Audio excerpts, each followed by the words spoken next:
let's see this question. If the tangent at point x1 y1 to the parabola y square equals to 4x, okay, तो इसका मतलब इस point पर इस parabola के लिए टेंजेंट लिखना है, यानी कि एक तो टेंजेंट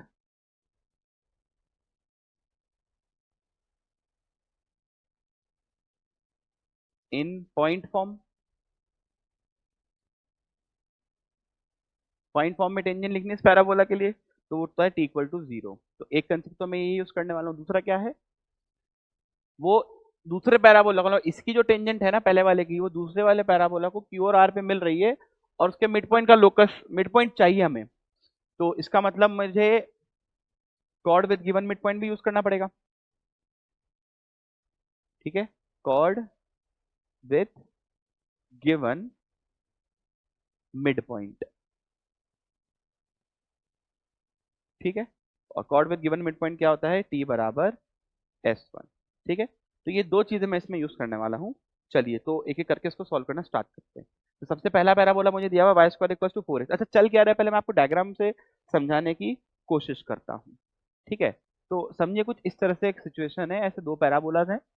ठीक है, और इसके लिए एक मैंने x1 y1 पॉइंट पे टेंजेंट लिखा है, जिसने दूसरे वाले को क्यू और आर पे आई थिंक कट किया है, और उसके मिड पॉइंट का लोकस या मिड पॉइंट मुझे ढूंढना है, ऐसा वो बोल रहा है। ठीक है, एच कॉमा के मैं उसको मान लेता हूँ थोड़ी देर के लिए। क्लियर है, क्वेश्चन कुछ ऐसा ही मुझे दिया हुआ है। हाँ ठीक, चलिए तो एक पैराबोला क्या है मेरे पास, Y square equal to 4ax।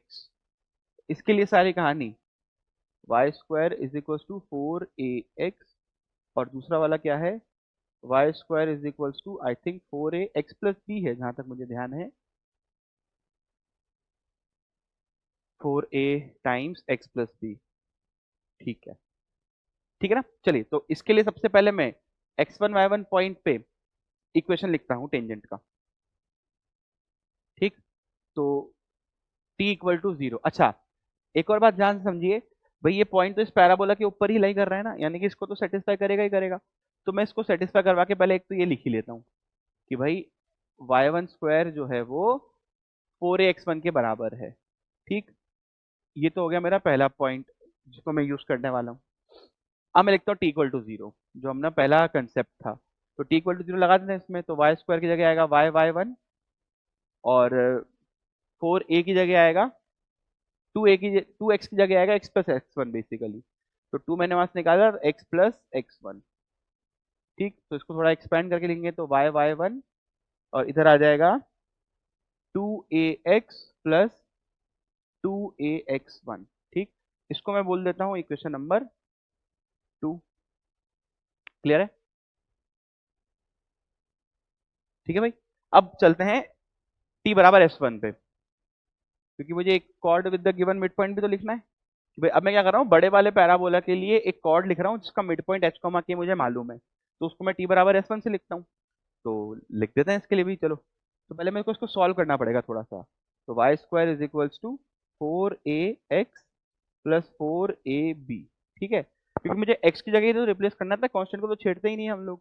चलिए तो t का वैल्यू लिखते हैं, तो क्या आएगा भाई, y के माइनस 4, क्योंकि यहाँ पे आएगा 2a x प्लस h, और कांस्टेंट को तो छेड़ना ही नहीं है, 4ab। तो ये तो हो गया t। अब मैं s1 लिखूंगा, s1 यानी कि कुछ भी नहीं करना है, इस पॉइंट को इसमें पुट करना है। तो क्या आएगा भाई, के स्क्वायर माइनस 4ah, और अच्छा ये एक सेकेंड, उधर जाएगा तो -4ab होगा ना। ठीक है, ये -4ab है, और इधर -4ah -4ab। ठीक है भाई, तो ये कांस्टेंट तो कांस्टेंट से उड़ गया, अच्छे से लिख देते हैं, ये इससे गया। ठीक, तो अब मैं इसको भी थोड़ा सा अरेंज करके लिखता हूँ अच्छे से। तो क्या आया देखिए, y के 2a, इसको इतना ही भेजा मैंने, तो इधर आ गया क्या, 2ax। ठीक, और जो भी अब बच गया उसको एक साथ लिख दिया। तो कौन कौन आया भाई, देखिए, प्लस में आ गया 2ah, और इधर से आ गया क्या, प्लस का के स्क्वायर माइनस का 4ah। तो सॉल्व करके फाइनली कितना आ गया, y k is equals to 2ax plus k square minus 2ah। ठीक है, ये क्वेश्चन नंबर 3। अब अगर मैं ध्यान से देखूं तो लाइन तो एक ही थी ना मेरे पास शुरू से, लाइन को मैं लिख दो अलग अलग तरीके से रहा हूं, पर लाइन तो है तो एक ही। इसका मतलब इक्वेशन नंबर 2 और इक्वेशन नंबर 3 एकदम सेम है, यानी कि कोफिशिएंट्स कंपेयर कर सकता हूं। और कंपेयर भी मैं नहीं करूंगा यहाँ पे, डायरेक्ट इक्वेट करूंगा। क्यों? क्योंकि मैं ऑलरेडी एक्स का कोफिशिएंट जो है वो सेम बना चुका हूँ, तो इसका मतलब बस अब मुझे इक्वेट करना है। तो अब मैं क्या करने वाला हूँ, कंपेयर 2 and 3। तो 2 and 3 से मुझे क्या क्या पता चलेगा, कंपेयर करा मैंने तो 2 और 3 को कंपेयर करते ही मुझे क्या पता चला कि भाई यहाँ पे तो एक्स का कोफिशिएंट देखो सेम है, इसका मतलब वाई के कोफिशिएंट भी सेम होने चाहिए।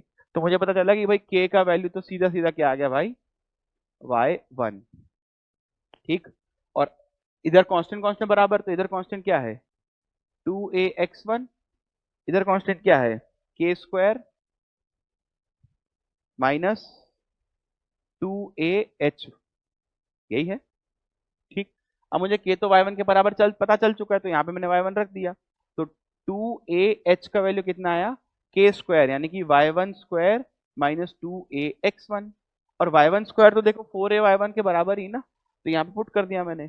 तो 2ah किसके बराबर आया, पुट कर देते हैं चलो एक स्टेप में, 4ax1। एक सेकेंड, x1 था ना, हाँ वही, 4ax1 माइनस 2ax1। तो इसका मतलब 2ah जो है वो 2ax1 के बराबर आ गया, यानी कि जो h है वो x1 के बराबर आ गया। ठीक। तो इसका मतलब क्या हुआ, इसका मतलब ये हुआ कि वो जो पॉइंट है ना x1 y1, वो ही एक्चुअली इसका मिड पॉइंट था। तो h कॉमा के जो है वो यहाँ पे x1 y1 पे आके इसके साथ कोइंसाइड ही कर गया। ठीक है, तो हमारा आंसर क्या हो गया, ऑप्शन नंबर